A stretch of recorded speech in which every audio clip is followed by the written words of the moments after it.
एक दफा का जिक्र है, एक गांव में चार नाबीना दोस्त रहते थे। उन्होंने हाथी के बारे में सुन रखा था, लेकिन उनमें से किसी को भी हाथी के बारे में कोई मालूमात नहीं थी। एक दफा उन्होंने सुना कि गांव में एक बंदा हाथी लेकर आया है, तो उन्होंने सोचा क्यों ना इस जानवर के करीब जाकर जानने की कोशिश करें कि ये कैसा दिखाई देता होगा। ये सोचकर वो चारों दोस्त इस हाथी वाले बंदे के पास गए और गुजारिश की कि वो उन्हें हाथी को छू कर महसूस करने दे कि ये कैसा जानवर है।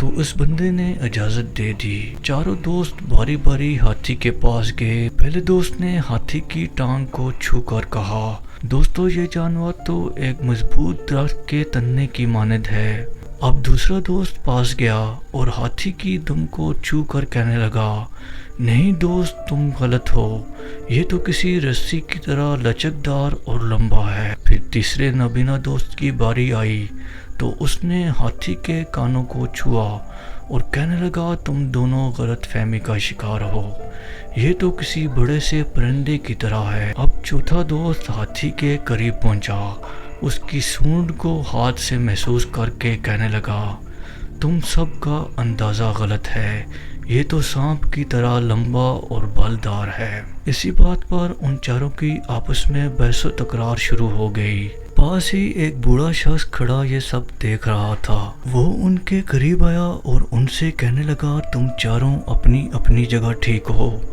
लेकिन मुकम्मल हकीकत तक पहुंचने के लिए तुम्हें आपस में लड़ने की नहीं, बल्कि एक दूसरे की राय को एहतराम देने और एक दूसरे के नुक्ता नज़र को समझने की ज़रूरत है। जब भी तुम्हारे दिमाग में हाथी की मुकम्मल और सही तस्वीर वाज़े हो सकेगी। बूढ़े शख्स की ये बात सुनकर वो चारों इकट्ठे बैठ गए और हाथी की जिस्मोहियत के तशरीह करने में कामयाब हो गए।